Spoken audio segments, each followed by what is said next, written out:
안녕하세요. 차벌휘입니다. 오늘은 린4로 하는 정리증명 교재의 4장 중에서 존재 정량어에 대한 내용을 설명해야 하는 시간입니다. 제가 아까도 이 내용을 설명하는 영상을 녹화했다가 중단했었는데요. 한번 제가 녹화해 보니까 존재 정량어에 관한 내용을 아마 두 편에 걸쳐서 설명할 것 같습니다. 오늘은 이 존재 정량어는 어떤 도입 규칙과 제거 규칙을 갖는지 설명하는 데 집중할 거예요. 그래서 이 교재 내용 중에서는 초반부만 다룰 것입니다. 자, 그러면 곧바로 내용을 살펴보겠습니다. Finally, consider the existential quantifier, which can be written as either exist x of alpha px or exist x of alpha px.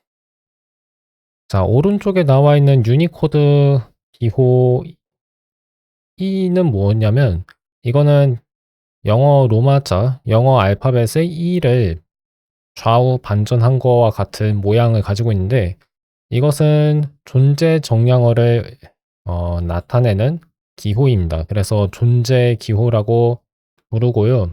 읽을 때는 이것은 어떤 또는 무슨 성질을 갖는 어떤 항이 존재한다는 의미로 이해하시면 됩니다. exist라고 영어로 읽어도 괜찮은 것 같아요. 그래서 첫 문장을 번역하자면 마지막으로 존재 정량어를 생각해보자 라고 첫 절에서 얘기했고 그 다음에 이것은 다음과 같은 두 가지 식으로 나타낼 수 있다고 얘기했습니다. Both versions are actually notationally convenient abbreviations for a more long-winded expression. 두 식은 사실 뒤에 나와 있는 식을 간결하게 표기한 축약어라고 설명했습니다. 그러면 뒤에 있는 게 뭔지 볼까요? exist라고 하는 이 어떤 항이라고 해야 할까요? 식이라고 할게요. 식이 나와 있고 그 다음에 수러가 나와 있습니다. 이 수러는 무엇인지 보니까 여기에 나와 있는 수러는 사실상 P라는 걸 알 수 있어요. 왜냐하면 P라고 하는 것 자체가 알파에 대한 수러인데 여기에 나와 있는 익명 함수는 알파에 속하는 모든 입력값 x에 대해서 px를 출력하잖아요. 네, 그러면 이거 자체가 그냥 수러 p와 차이가 없습니다. 모든 입력값에 대해서 출력값이 같기 때문에 여기에 나와 있는 익명 함수는 사실 그냥 단항 수러 p라고 표현할 수 있는 거죠. 뒤에서 제가 설명하겠지만 exist는 P 같은 어떤 수러에 대한 수러라고 이해할 수 있습니다. 수러에 대한 수러라는 건 처음 들어보는 표현이잖아요. 근데 exist가 그런 종류의 수러라고 보시면 되고요. 이것은 린의 핵심 라이브러리에서 정의가 이미 돼 있습니다. As you should by now expect, the library includes both an introduction rule and an elimination rule. 지금쯤이면 예상할 수 있는 바대로 린의 핵심 라이브러리는 존재 정량어에 대한 도입 규칙과 제거 규칙을 모두 포함하고 있다. The introduction rule is straightforward. 도입 규칙은 이해하기 쉽다, 간단하다. To prove there exists an element x of alpha, px. px를 성립시키는 알파에 속하는 항 x가 존재한다는 것을 증명하려면 무엇을 하기만 해도 충분하냐면 to provide a suitable term t and the proof of pt. 적절한 항 t를 제시하고 그 다음에 t에 대하여 수러 p가 성립한다는 증명을 제시하면 된다고 합니다. 자, 근데 이게 무슨 의미인지 약간 이해가 안 가실 수도 있겠다는 생각이 들어서요. 제가 예전에 작성한 노트를 한번 살펴보겠습니다. 이 노트는 제가 공유하고 있는 깃 저장소 중에서 tpil solutions라고 하는 깃 저장소에 있는 파일인데요. TPI 솔루션스 중 독스 디렉터리 안에서 한국어를 의미하는 KO 디렉터리로 들어가시고 그다음에 노트, 그다음에 챕터 4로 들어가시면 이 정량어에 대한 제 노트를 확인하실 수 있습니다. 지금 제가 보여드리고 있는 사이트는 소스헛이라고 하는 곳인데 소스헛 말고 깃허브에서도 제 저장소를 보실 수 있습니다. 자, 그러면 존재 정량어에 대한 소개를 조금 해보죠.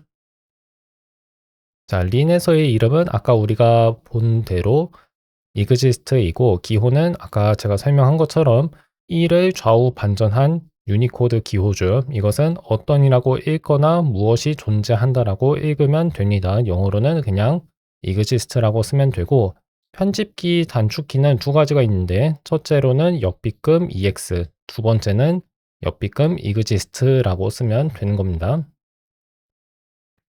뜻은 뭐냐? 이것이 무슨 의미를 갖는가? 뒤에 있는 것부터 볼까요? 자, 보통 이런 식으로 작성을 하는데 이런 존재 명제는 무슨 의미냐면 유형 알파에 속하고 성질 px, 성질 p를 성립시키는 그거는 그냥 px를 성립시키는 이라고 말해도 괜찮습니다. px를 성립시키는 항 x가 존재한다라는 뜻이다. 알파에 속하는 항 x가 px를 성립시킨다는 얘기죠. 근데 그런 x가 정확히 구체적으로 딱 정해져 있는 x가 아니라 어떤 x인 겁니다. 그런 x가 존재한다고 얘기했죠. 그렇죠? 그리고 중요한 게 있습니다. 여기에 나와 있는 갇혀 있는 변수 x, 갇힌 변수 또는 속박 변수라고 이를 부르는데 존재 정량어 안에 들어있는 존재 정량어 안에 있는 변수를 속박 변수라고 하고 그 속박 변수가 적용되는 식에서 그 변수의 이름은 바꿀 수 있습니다. 즉, 꼭 x라고만 써야 하는 건 아니라는 의미예요. x 말고 y라고 이 변수의 이름을 정해도 괜찮았습니다. 심지어 a라고 써도 괜찮아요. 단, 뭐는 안 될까요? 알파나 p라고 하는 변수 또는 상수, 하여튼 어떤 식은 이미 들어있으니까 이 x를 p나 알파와 같은 식으로 바꿀 수는 없는 겁니다. 하지만 x는 y로 지금 바꾸어도 괜찮고 또는 뭐 c, a, b 같은 것도 다 되는 거예요. 그렇게 이 속박 변수의 이름을 바꿨을 때는 그 속박 변수, 잠시만요. 죄송합니다. 그 속박 변수가 적용되는 정확히 얘기하면 그 존재 정량어의 적용 범위 안에 들어있는 식에서 속박 변수의 이름도 다 바꿔줘야 하는 거예요. x를 뭐 a, b, c 또는 y로 바꿔야 한다는 얘기죠.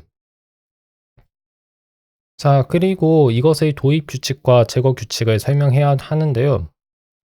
도입 규칙의 경우에는 만약 우리에게 어떤 유형 알파에 속하는 항 a가 주어져 있고 그리고 그 a가 p라고 하는 성질을 성립시켜서 pa가 참일 경우에는 우리는 무엇을 이끌어낼 수 있냐면 px가 참인 알파에 속하는 항 x가 존재한다는 존재 명제를 이끌어낼 수 있습니다. 근데 생각해보면 말이 되죠. pa가 참이고 그리고 a는 알파에 속하니까 알파에 속하는 원소 중에서 p를 성립시키는 항 x가 존재한다고 얘기할 수 있겠죠. 여기서 조심하셔야 하는 거는 항 x가 존재한다고 얘기했을 때 그 항의 이름이 꼭 x여야 하는 건 아니라는 의미입니다.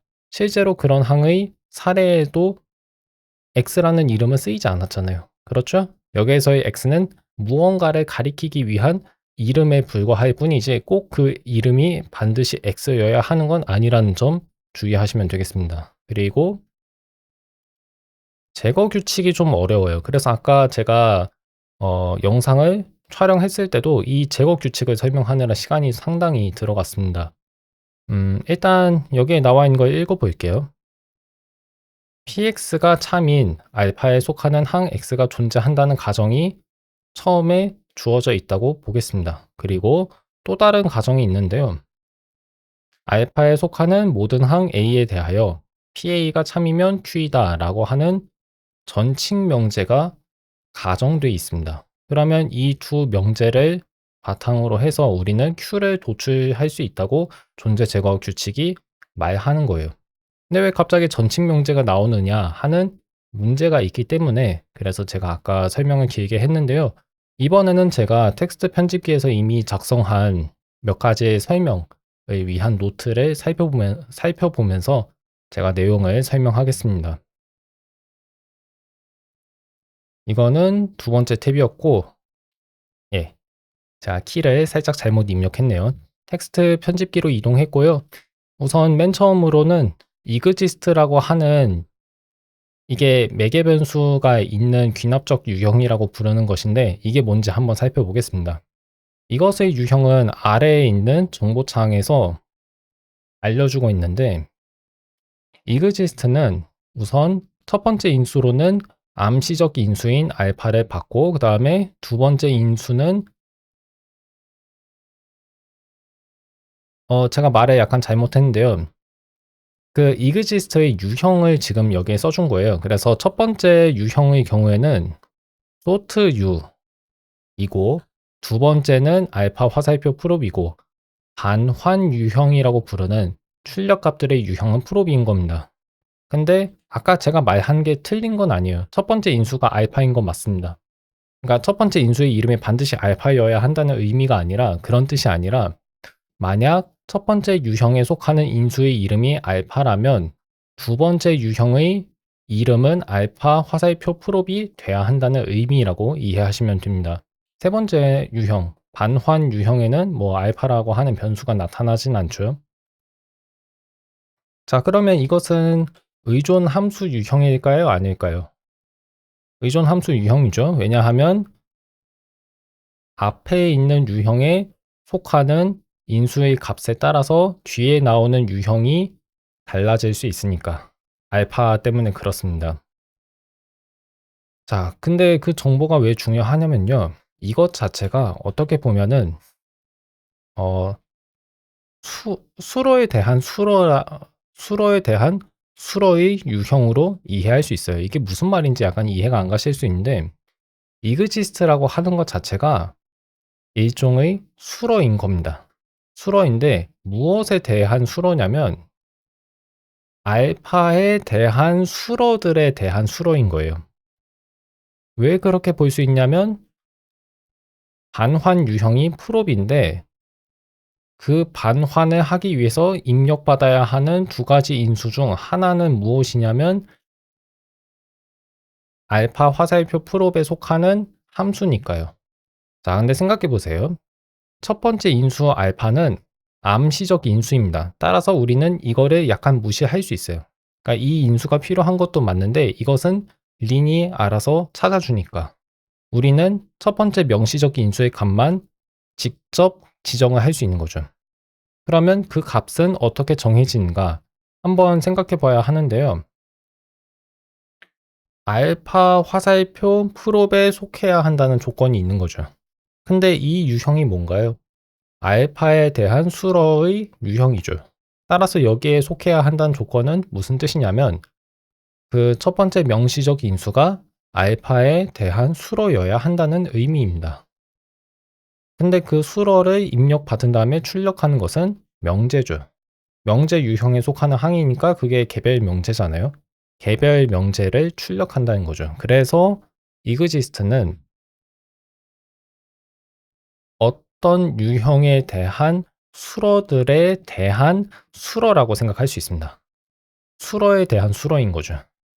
자, 그 예를 좀 더 구체적으로 드는 게 좋을 것 같아서 두 번째 줄에서는 제가 자연수 유형에 대한 수로를 하나 만들어 봤습니다. 자, 이 수로가 뭔지 한번 생각해 볼까요? 그러면 음, 이 수로부터 한번 설명해야겠는데 자, 지금 제가 어떤 익명 함수를 작성했는데 이 익명 함수는 입력값이 자연수 유형에 속하는 어떤 항이죠. 그 항의 이름을 n이라고 지었습니다.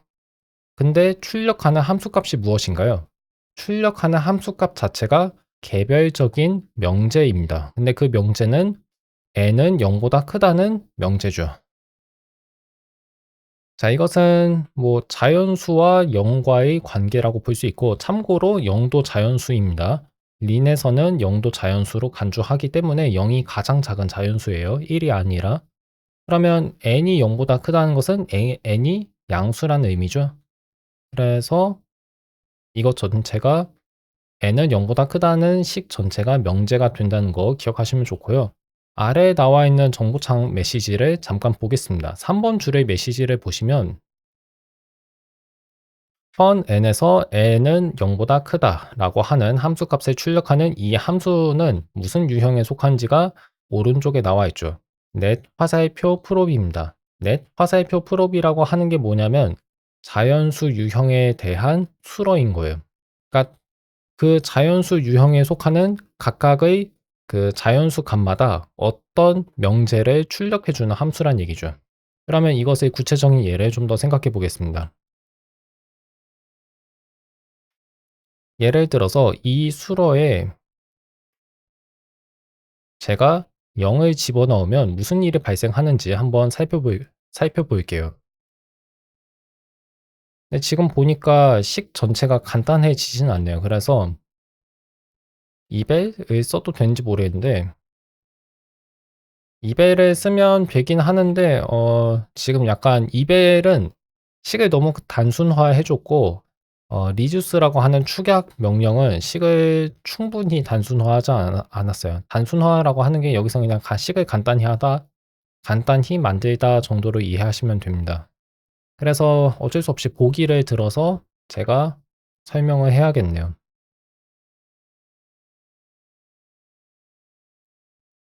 자, 이 식을 제가 잘 작성할 수 있을지 모르겠는데 일부러 괄호를 좀 여러 번 치겠습니다. 괜찮죠? 잘 나오고 있습니다. 이 보기가 의미하는 바가 뭔지 한번 생각해 볼까요? 왼쪽에 나와 있는 식이랑 오른쪽에 나와 있는 식이 같다는 의미예요. 자, 근데 왼쪽에 있는 건 뭔지 한번 생각해 보겠습니다. 근데 생각해 보니까 여기 등호 왼쪽에 있는 괄호는 없애도 괜찮은 것 같네요. 잠시만요. 예.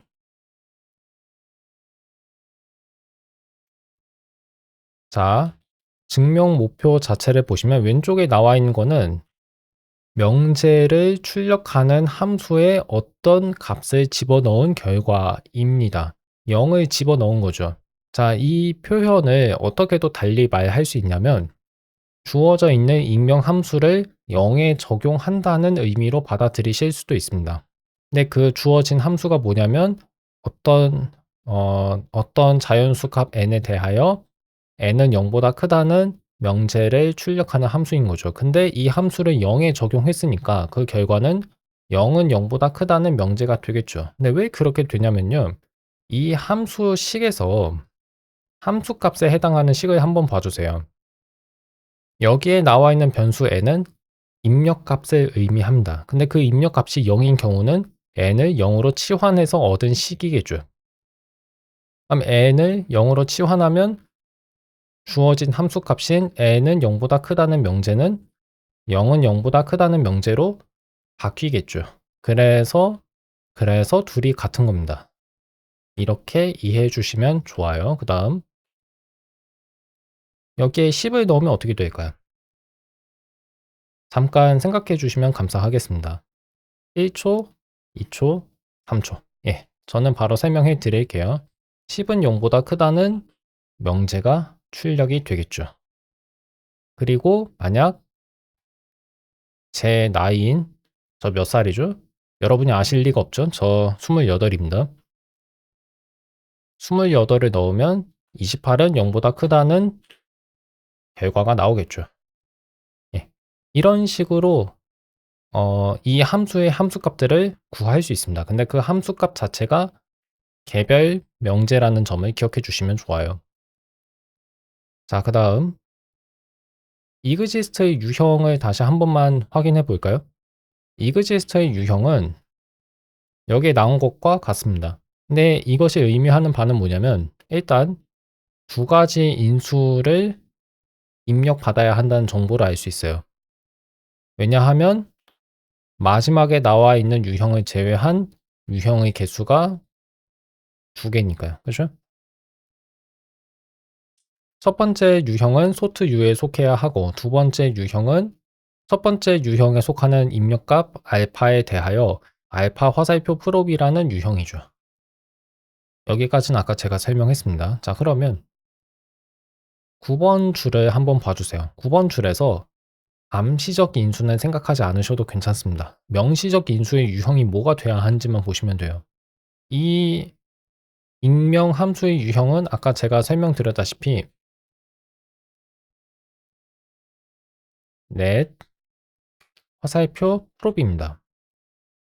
이해가세요? 조심하셔야 하는 게 이겁니다. n은 0보다 크다는 것의 유형이 net 화살표 프롭이라는 의미가 아니라 괄호 안에 있는 함수 추상화 또는 람다 함수 또는 익명 함수라고 부르는 이 함수식 전체가 이것 전체가 net 화살표 프롭이라는 유형에 속한다는 의미예요. 그러면 exist는 지금 자연수 유형에 대한 수로에 대한 수로 역할을 하는 겁니다. 그래서 이 수로의 자연수 유형에 대한 수로를 입력했으니 그 결과는 어떤 명제가 돼야 한다는 거예요. 그래서 그 결과를 보려고 하는데 결과가 약간 이상하게 나오네요. 이렇게 나오면 안 되는데 말이죠.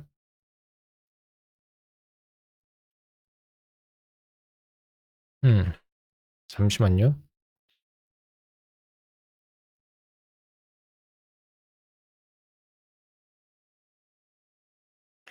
자, 결과가 어떻게 나오는지 다시 한번 보겠습니다.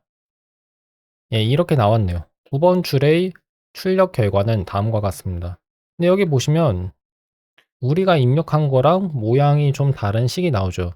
이거는 어떤 의미로 받아들이셔야 하냐면 exist라고 하는 매개 변수 있는 저 귀납적 유형의 표현을 더 간결하게 해준 거라고 보시면 됩니다. exist라고 하는 것은 매개 변수가 필요한 유형이잖아요. 그래서 매개 변수라고 하는 게 입력값이 필요하다는 얘기예요. 그래서 그 유형에 우리가 직접 만들어준 이 함수를 입력값으로서 집어넣어 줬죠. 입력했죠. 그 결과는 다음과 같고 이것은 프롭이라고 하는 유형에 속합니다. 즉 무슨 뜻이냐면 9번 줄에 나와 있는 식 전체가 명제라는 얘기예요. 그리고 그 식 전체는 정보창의 9번 메시지, 9번 줄에 대한 메시지에 나온 것처럼 간결하게 표현할 수 있습니다. 자, 그래서 이것까지 설명을 하면 될 것 같네요. 다행히 제가 이미 11번 줄에서 제가 설명하려고 하는 내용을 적어 놨습니다. exist 다음에 자연수에 대한 수로, 자연수 유형에 대한 수로를 입력하면 그 결과는 이렇게 간결하게 나타낼 수 있다는 거예요. 왜 이게 참이냐고요? 그렇게 참이 되도록 저런 축약을 정의한 겁니다. 예, 뭐 그래서라고 이해하면 되겠죠? 그렇기 때문이라고 생각하시면 되고요. 자, 그러면 왼쪽에 나와 있는 것은 무슨 의미라고 보면 되는가? 이거를 생각해 봐야겠죠. 이렇게 생각하시면 좋을 것 같아요. 이 수로를 성립시키는 자연수가 존재한다 라는 의미로 보시면 될 것 같습니다. 지금 제가 하이라이트 표시한 수로는 자연수 유형에 대한 수로잖아요. 이 수로를 성립시키는 자연수 n이 존재하는지 아닌지를 exist 유형으로 따질 수 있다는 겁니다. 근데 그것을 더 간단하게 표기하면 오른쪽에 나와 있는 식처럼 표기할 수 있다는 거죠. n이 0보다 큰 자연수 n이 존재한다 와 같이 쓸 수 있는 겁니다.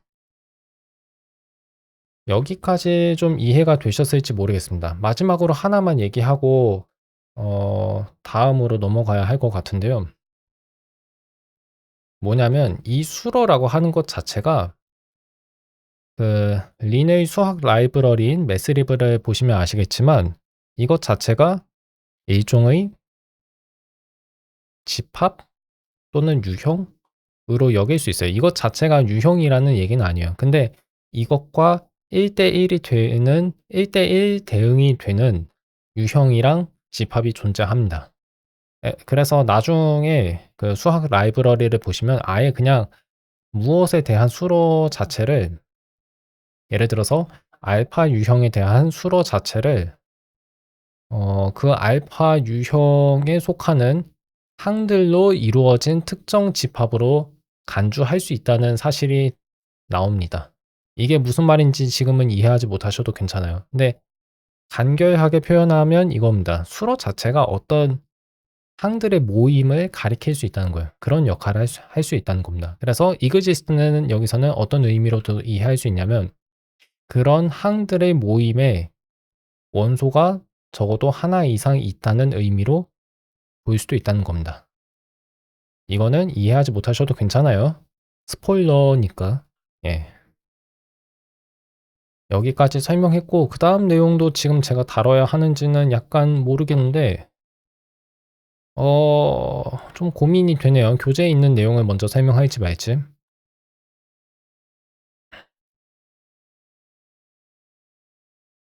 제 생각엔 어디 보자. 교재에 있는 내용을 먼저 한번 살펴보면 좋을 것 같습니다. 그래서 교재부터 다뤄볼게요. 자, 맨 처음에는 존재 명제의 도입 규칙을 설명합니다. 이것의 유형은 다음과 같은데 이 얘기는 제가 했는지 모르겠어요. 근데 이거는 텍스트 편집기에서 한번 살펴보겠습니다. 그리고 제 목소리가 너무 작지는 않을지 약간 걱정이 되네요. 지금 목소리를 크게 낼 수가 없는데요. 만약 목소리가 너무 작으면 나중에 제가 이 영상을 편집할 때 소리를 좀 키워 놓고 유튜브에 올리겠습니다.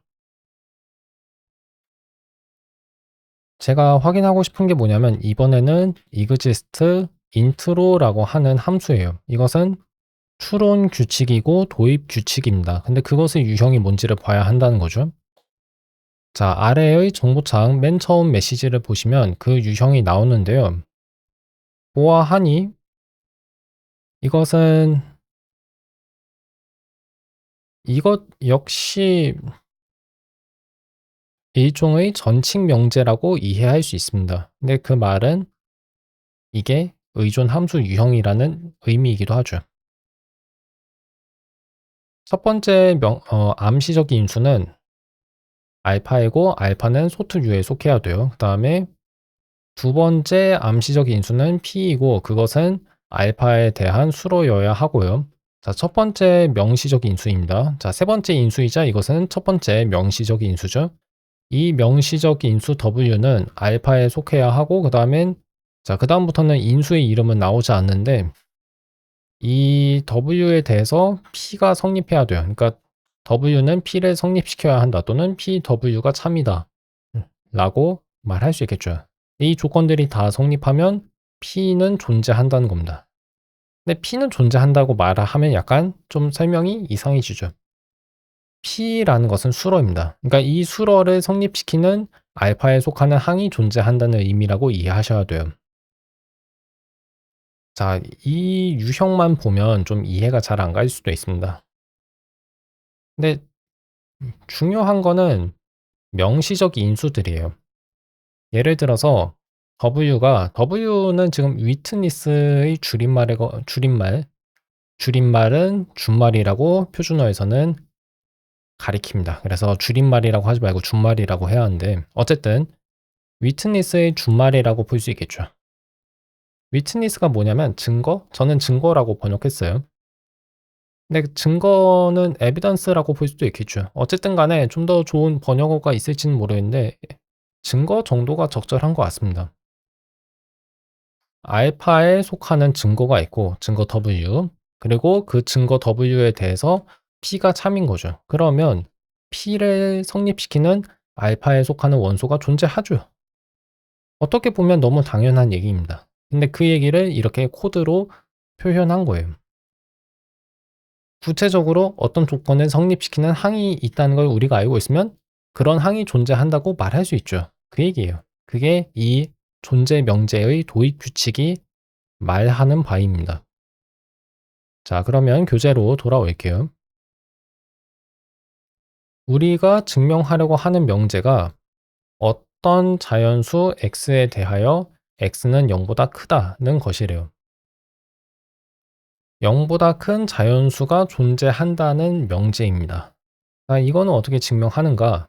구체적으로 이 X에 들어갈 수 있는 자연수를 제시해야 돼요. 근데 그 자연수는 0보다 커야 하는 거고요. 여기에 나와 있는 코드를 보시면 1을 그 증거로 제시했다는 것을 알 수 있습니다. 즉, 이 존재 명제를 참이 되게 하는, 이 존재 명제에서 말하는 성질을 갖는 항 중에서 1을 제시한 거예요. 그러면 1은 일단 자연수 유형에 속한지 확인해야 하는데, 뭐 1은 자연수니까 그거는 문제 없겠죠. 그 다음 1이 0보다 크다는 걸 증명해야 합니다. 그래서 have 구문을 이용해서 그 증명의 항을 만들어 주는 거예요. 1이 0보다 크다는 명제의 증명 항을 만들어 주는 겁니다. 근데 그거를 어떻게 만드는지는 자세하게 설명하진 않을게요. 이거는 아마 7장이나 8장쯤에서 본격적으로 다룰 거니까요. 어쨌든 간에 h를 이렇게 만들어내면 그 h를 1이 0보다 크다는 증거로 제시할 수 있습니다. 자, 이런 식으로 존재 명제를 도입하는 거예요. 도입 규칙을 사용한 예입니다. 그 다음도 마찬가지인데요. x가 자연수이고 그 자연수가 양수라는 가정 h가 있을 때 우리가 보이고 싶은 건 뭐냐면 x보다 작은 자연수 y가 자연수 y가 존재한다는 명제입니다. 여기서 y는 자연수 유형에 속한다는 그 뭐라고 해야지? 유형 주석이 생략되어 있다고 보시면 돼요. 근데 린이 그거를 알아서 추론합니다. 그래서 y는 자연수 유형에 속한다는 정보를 린이 알아서 판단해요. 좋아요. 그러면 x보다 작은 자연수를 제시해야 하죠. 근데 제가 아까 말씀드렸다시피 0이 자연수입니다. 린에서는 0이 자연수예요. 그렇기 때문에 0이 가장 작은 자연수죠. 그래서 이 조건을 성립시키는 y의 값으로 0을 제시했습니다. 그러면 x가 0보다 크다는 거를 증명해야겠죠. 근데 그 증명이 이미 있죠. 그 증거는 h입니다. 그렇죠? x가 0보다 크다는 증명은 h이기 때문에 h를 제시해서 이 존재 명제를 도입한 거죠. 됐죠? 예. 자, 세 번째 보기를 보겠습니다. x, y, z는 자연수이고 y는 x보다 커요. 근데 y는 그러면서도 z보다 작습니다. 이게 무슨 의미냐면 y는 x와 z 사이에 존재한다는 얘기예요. 우리가 보이고 싶은 명제는 뭐냐면 존재 명제인데 x와 z 사이에 있는 자연수 w가 존재한다는 겁니다. 근데 그런 자연수 우리 이미 알고 있죠. 뭐냐면 y입니다. 그래서 y를 그 증거로 제시할 거고요. 존재 명제 도입 규칙을 당연히 사용하고요. 그 다음에 여기에서 보이고 싶은 건 뭐냐면 주어진 조건에서 속박 변수 w를 y로 바꾼 결과인 x가 y보다 작다 그리고 y가 x보다 작다 라고 하는 논리곱식 또는 연언을 증명해야 하는 거예요. 그렇기 때문에 AND 도입 규칙을 사용해서 각각을 증명하려고 하는 겁니다. x가 y보다 작다, y가 z보다 작다. 근데 그거는 각각 이미 hxy, hyz가 증명하는 바이죠. 그래서 그것들을 차례대로 써주면 증명이 끝납니다. 여기서는 제가 텍스트 편집기로 이 증명을 하나하나 작성하진 않을게요. 왜냐하면 우리가 아직 자연수에 관한 여러 가지 성질들을 증명할 수 있는 상태가 아니거든요. 그런 단계에 이르지 않았습니다.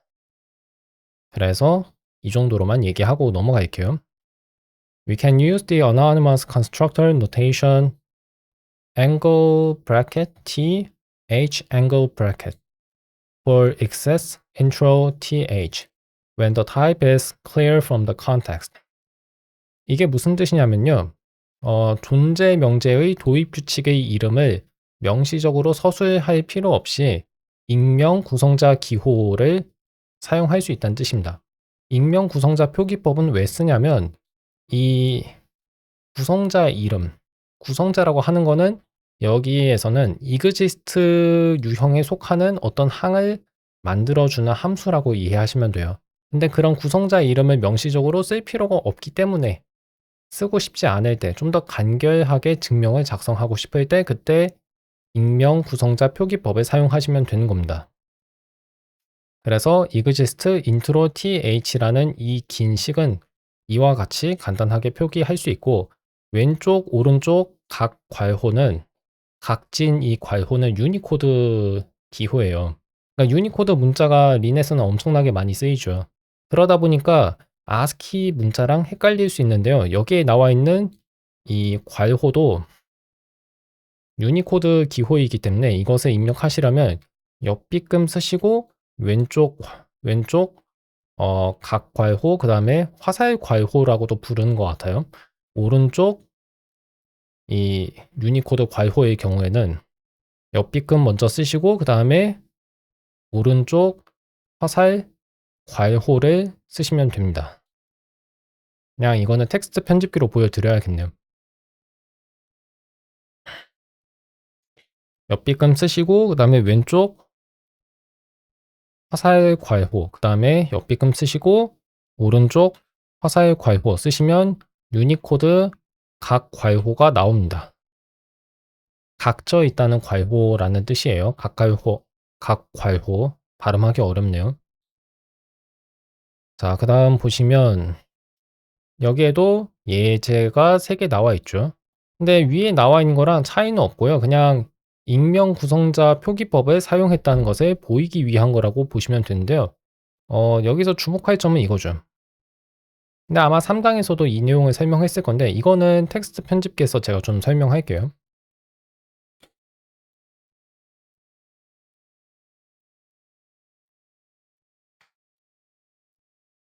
자, 이 세 번째 보기의 증명을 한번 봐주세요.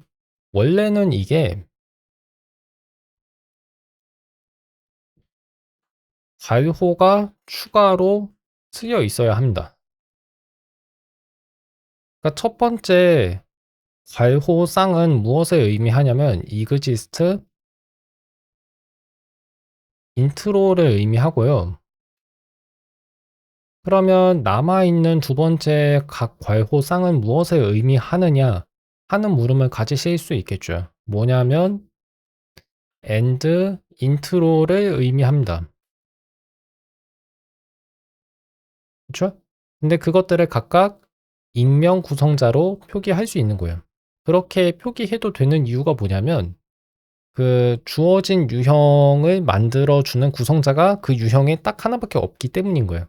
예를 들어서 exist 유형에도 구성자가 하나밖에 없으니까 그 이름이 뭔지 린에게 구체적으로 알려주지 않아도 린은 어차피 하나밖에 없는 그 구성자를 추론하겠죠.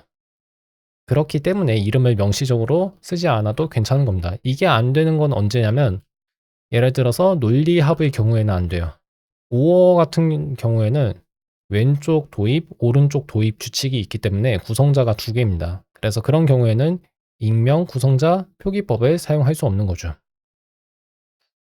자, 어쨌든 간에 12번 줄을 보시면 exist intro를 익명 구성자로 표기한 것을 확인할 수 있습니다. 이때 안에 있는 소괄호는 없애도 괜찮겠죠. 왜냐하면 쉼표가 있으니까요.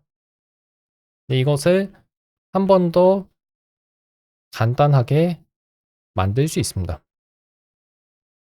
안에 있는 end intro도 익명 구성자 표기법으로 나타낼 수 있으니까요. 그럴 경우에는 쉼표를 써줘야 하고요. 이해가 가셨나요? 예. 근데 중요한 점이 뭐냐면 15번 줄은 18번 줄과 같이 더더욱 간단하게 표현할 수 있다는 겁니다. 아마 제가 생각해 보자면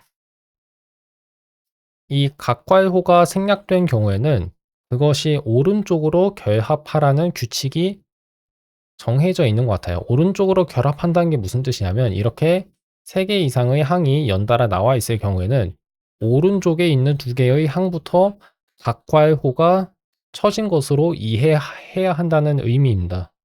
그렇게 이해해야 한다는 거죠. 그러니까 예를 들어서 각괄호를 앞에 있는 두 식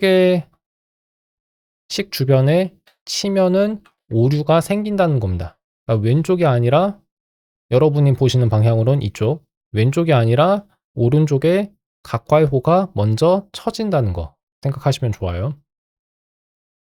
하여튼 괄호를 여러 번 생략할 수 있다는 거 편리하죠. 예, 편리한 기능입니다. Note that exist intro has implicit arguments. 자, 존재 도입 규칙은 암시적 인수가 있음에 주의하라. 자, 뭐일까요? 그 암시적 인수가 뭔지 한번 보겠습니다. 이미 위에 나와 있을 텐데요. 두 가지가 있네요. 첫 번째는 어떤 유형이고, 두 번째는 그 유형에 대한 수러이죠. 예. 그렇게 보면 될 것 같은데, Lin has to infer the predicate P of alpha to prop. 린은 수러 P를 추론해야 한다. 그리고 그 P는 알파에 대한 수러죠. In the conclusion, for all x, px. 증명 목표가 2와 같을 때. 그러니까 모든 x가 아니라 px를 성립시키는 x가 존재한다는 존재 명제가 결론으로 나와 있을 때 이 p가 무엇에 대한 수러인지를 린이 알아서 찾아야 하는데 This is not a trivial affair 라고 얘기했습니다. 그러면 이 말은 그 수러가 뭔지를 찾는 게 쉬운 일이 아니라는 의미겠죠. affair는 어떤 사항, 사건, 일이라고 말할 수 있는데 예, 쉬운 일이 아니다 라고 얘기하면 되겠습니다. 자명한 일이 아니다. For example, if we have hg of g 0, 0 equals 0 and write exists intro 0hg. 예를 들어서 우리가 hg라고 하는 항이 있고 그 항의 유형은 g00은 0과 같다는 등식일 때 그리고 exist int로 0hg라는 식을 작성하면 이 식이 증명하는 존재 명제에 등장하는 수로 p가 딱 하나로 정해지지 않는데요. 예를 들어서 이렇게 나올 수도 있고 이거일 수도 있고 이거일 수도 있다. 그럴까요? 여기 보시면 exist int로 다음에 증거가 0이라는 얘기를 했습니다. 그 말은 무슨 뜻이냐면 지금 이 줄에 나와 있는 세 가지의 존재 명제에서 폭박 변수 x의 값이 0인 경우 그 등식이 성립해야 한다는 거거든요. 그럼 x가 다 0이 되는 경우를 따지면 되잖아요. 그러면 그 결과 g00은 0과 같다. g00은 0과 같다. g00은 0과 같다는 똑같은 등식들이 나옵니다. 이게 무슨 뜻이냐면 exist int로 0hg라고 하는 식만을 보고서는 이게 무슨 존재 명제의 증명인지를 린이 알 수가 없다는 거예요. 좀 더 맥락이 풍부해야 합니다. 그러니까 맥락에 주어져 있는 정보가 더 많아져야 한다는 거죠. Lin uses the context to infer which one is appropriate. 맥락을 이용해서 린은 어느 증명 목표가 적절한지 추론한대요. This is illustrated in the following example. 이것은 다음 보기에서 예를 들어서 설명했다. In which we set the option pp explicit to true. pp는 여기서 pretty printer를 의미하는데 pretty printer는 예쁜 인쇄기 정도로 번역할 수 있겠지만 약간 어색하죠. explicit이라고 하는 걸 보니까 아마 암시적 인수를 명시적으로 보여주도록 린의 프리티 프린터 예쁜 인쇄기에 요청을 한 거라고 보시면 되겠습니다. 쉽게 얘기해서 암시적 인수를 명시적으로 보여달라는 거죠. G라고 하는 것은 자연수에 대한 이항 관계이고 HG는 G에 대한 어떤 가정인데 G00은 0이랑 같다는 가정입니다. 근데 지금 제가 약간 잘못 말한 것 같은데요. G는 이항 관계가 아닙니다. 만약 이항 관계라고 말할 수 있으려면 반환 유형이 넷이 아니라 프롭이어야 하는데 제가 잘못 봤네요. G는 이변수 자연수 함수라고 말할 수 있겠습니다. 그러니까 출력값도 자연수고 입력값 두 가지도 자연수. 그래서 이것을 뭐라고 해야지? 자연수에 대한 연산이라고 할 수 있어요. 자연수에 대한 이항연산. 자연수 유형 넷에 대한 이항연산이라고 부를 수 있습니다. 그 이항연산이 00에 대한 함수값이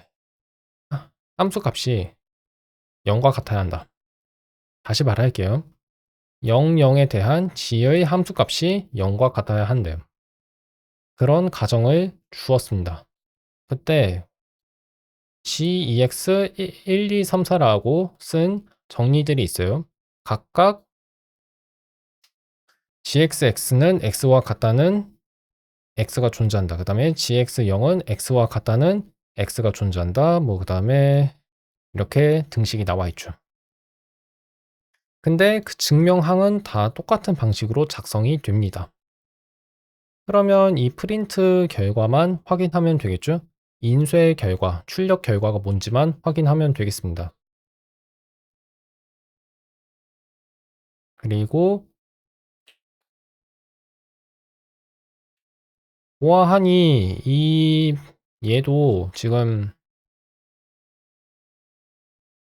증명항에 있는 변수를 이 정리들이 자동으로 가져오지 않아요. 이거는 최근 린 버전에서 바뀐 그 변수를 자동으로 가져오는 기능상의 차이 때문인데, 그러면 어쩔 수 없이 제가 봤을 때는 HG라고 하는 가정을 하나하나 다 넣어줘야 할 것 같습니다. 이런 식으로요. 린은 그래서 버전마다 그 코드의 차이가 좀 많이 생긴다고 보시면 됩니다. 세부 버전마다요. 아직은 좀 어쩔 수 없죠. 아직은 이런 식으로 계속 변화가 생길 거라고 보셔야 합니다. 변수 명령어를 없앴고, 그다음에 조금만 길이를 좀 고쳐봤습니다. 자, 오른쪽에 나와 있는 메시지를 보니까 너무 식이 복잡하네요. 그렇죠? 그러니까 암시적인 인수들을 하나하나 다 보여주면 저렇게 복잡해진다는 얘긴데요. 이거는 이해하기가 너무 어려운데, 그렇죠? 예.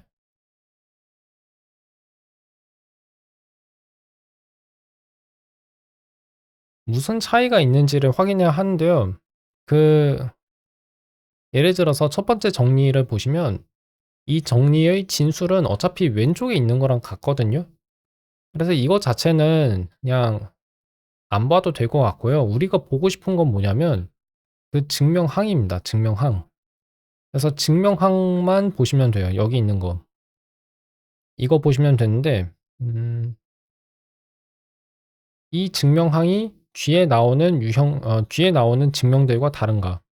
그것만 좀 알아보면 되는데 지금 너무 약간 읽기 어렵게 돼 있어서 글쎄요. 굳이 이거를 보면서 이해하려고 해야 할지는 모르겠습니다. 그냥 넘어가면 안 될까요? 결론만 말씀드릴게요. 다릅니다. 달라요.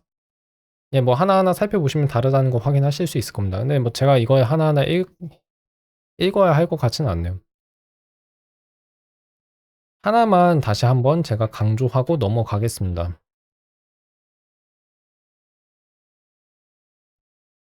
아래 정보창을 보시면 exist intro는 두 가지 암시적 인수를 필요로 한다는 점이요. 그 암시적 인수를 린이 알아서 찾아냈겠죠. 근데 알파에 해당하는 유형들은 제가 아마 보건데 다 gx1부터 4까지 똑같을 겁니다. 뭐냐면 자연수겠죠. 여기 하나만 볼게요. 하나만. gx1의 증명식에서 exist intro의 첫 번째 인수가 넷이라는 거 확인하셨죠. 그 다음에 gx2의 경우에도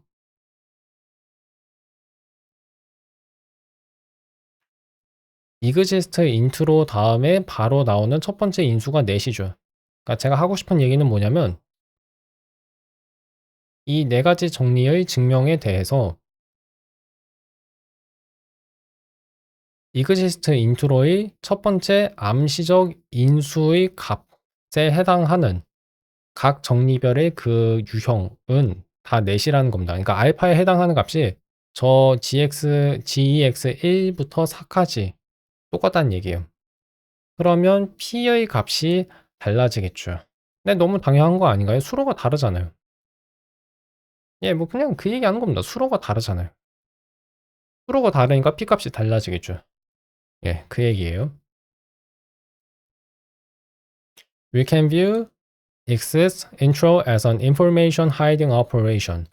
exist intro라고 하는 존재 도입 규칙은 정보를 숨기는 연산이라고 볼 수 있다. 제가 처음에 이 교재의 이 문단을 읽었을 때는 아마 이해를 잘 못했던 것 같은데요. 왜 이게 정보를 숨기는 연산 역할을 하는지 지금 한번 읽어보겠습니다. Since it hides the witness to the body of the assertion. 이게 무슨 뜻이냐면요. 그 exist라고 하는 이 진술? 이렇게 써주면 좋으려나? exist intro라고 하는 게 함수잖아요. 위에서 아까 봤던 것처럼 어디 있죠? 여기 있죠? 근데 이 함수의 입력값에서는 증거와 그 증거가 특정 성질을 갖는다는 증명이라고 하는 이 두 가지 정보가 들어 있었어요. 근데 이것을 바탕으로 출력하는 항은 exist p라고 하는 명제에 속하는 항이에요. 근데 여기 자체는 아마 그 증거 w와 w가 p를 성립시킨다는 정보가 들어있지 않은 거라고 볼 수 있을 것 같습니다. 근데 이 얘기가 정말 공감이 가진 않는데요. 잠시만요. 그러니까 숨긴다고는 하지만 그 정보가 완전히 없어지는 건 아니에요. 근데 이런 말을 하는 게 의미가 있나? 그러니까 뭔가 좀 알쏭달쏭한 얘기를 하는 거가 되잖아요. 그다음 문장을 읽어볼게요. 근데 잠시만요. 그다음 문장을 읽기 전에 the assertion, since it hides the witness to the body of the assertion. 주장의 본문에서 증거를 숨긴다 라고 이해하시면 될 것 같습니다. witness to라고 쓰여 있는데 그러니까 hides 다음에 to라는 전치사가 있어서 이거는 지금 제가 번역을 살짝 잘못한 것 같고요. 이렇게 번역해야 할 것 같습니다. hide라고 하는 동사의 목적어는 뒤에 나와 있는 말들 전체예요. 그러니까 the witness to the body of the assertion. 주장의 본문의 증거라고 번역하셔야 합니다. 그 증거를 숨긴다는 얘기예요. 근데 숨긴다고 말을 해봤자 존재 제거 규칙이 그 반대 연산을 수행하기 때문에 숨겨진 증거를 다시 저 존재 제거 규칙으로 뽑아낼 수 있어요. It allows us to prove a proposition Q from there exists an element X of alpha px. 주어진 존재 명제에서 어떤 명제 P가 아니라 Q를 증명하게 해준다. 무엇이? 존재 제거 규칙이. 근데 그걸 하기 위해선 무슨 전제가 필요하냐면 무엇이 필요하냐면요. By showing that Q follows from PW for an arbitrary value W. 임의의 W에 대하여 PW가 성립한다는 증거가 아니라 증명이 아니고요. 잠시만요.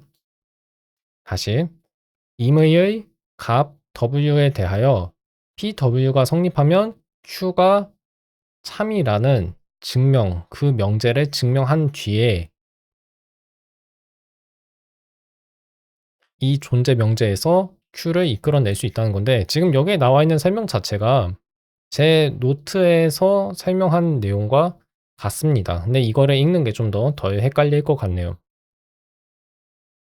P를 성립시키는 알파에 속하는 항 X가 존재하고 그 다음에 알파에 속하는 임의의 항 A에 대하여 PA가 참이면 Q가 성립한다는 전칙 명제에서부터, 그러니까 이 두 가지 가정이 필요한 거죠. 그 두 가지 명제가 참이면 Q가 참이라는 얘기입니다. 그 얘기를 지금 교재에서도 한 거예요. 교재에서도 같은 얘기를 한 겁니다. Roughly speaking, since we know there is an x satisfying px, px를 성립시키는 x가 존재한다는 걸 우리가 알고 있기 때문에 우리는 그런 항에 w라고 하는 이름을 붙일 수 있다. 꼭 w여야 하나요?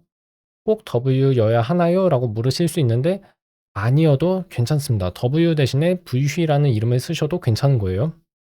If Q does not mention W, Q가 만약 W라고 하는 식을 포함하지 않으면, 즉 Q라고 하는 이 결론에는, 이 명제에는 W라고 하는 변수가 등장하면 안 돼요. 그런 조건이 있는 겁니다. Then, showing that Q follows from PW. PW가 참이면 Q가 참이라는 것을 보이는 것만으로 우리가 그런 X가 존재한다는, 즉 존재 명제에서부터 Q를 보인 겁니다. 다시 그게 무슨 뜻이냐면 이 이 존재 명제에서부터 Q를 이끌어냈다는 얘기예요. 단 무엇이 참여해야 하냐면 PA를 성립시키는 모든 A에 대해서 Q가 성립한다는 이 전칙 명제를 증명했을 경우에, 그러니까 같은 말을 계속 반복하는 겁니다. 예.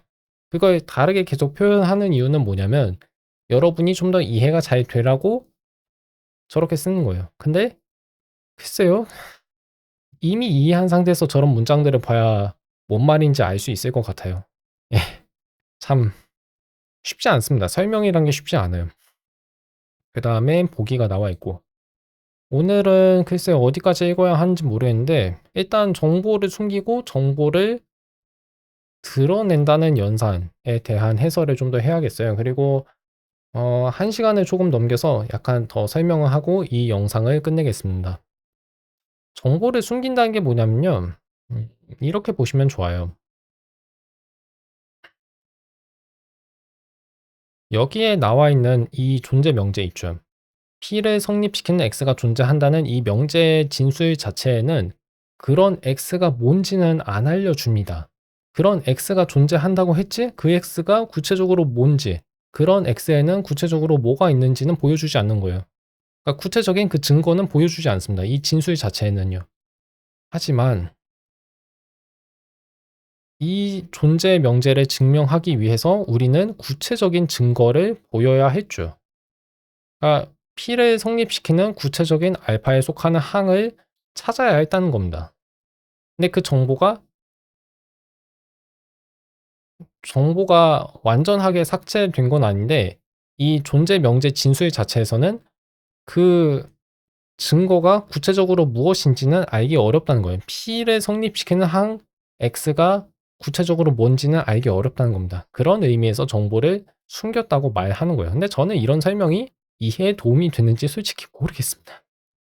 하지만 이런 게 일종의 통찰인 거거든요. 그래서 이런 통찰을 좀 아셔야 할 필요는 있어서 설명은 할게요. 그 다음, 제거 규칙의 경우에는 숨겨져 있는 그 정보를 끄집어낸다고 할 수 있는데, 근데 왜 그렇게 볼 수 있냐면요. 보세요. T를 성립시키는 X가 존재한다는 명제 자체에서는 그 X가 뭔지는 알 수 없지만, 그 다음에 이 전칙 명제를 증명할 때는요. 그런 항의 이름을 붙인다고 볼 수 있습니다. W라는 이름 대신에 A라고 하는 이름을 붙인 셈인 거죠.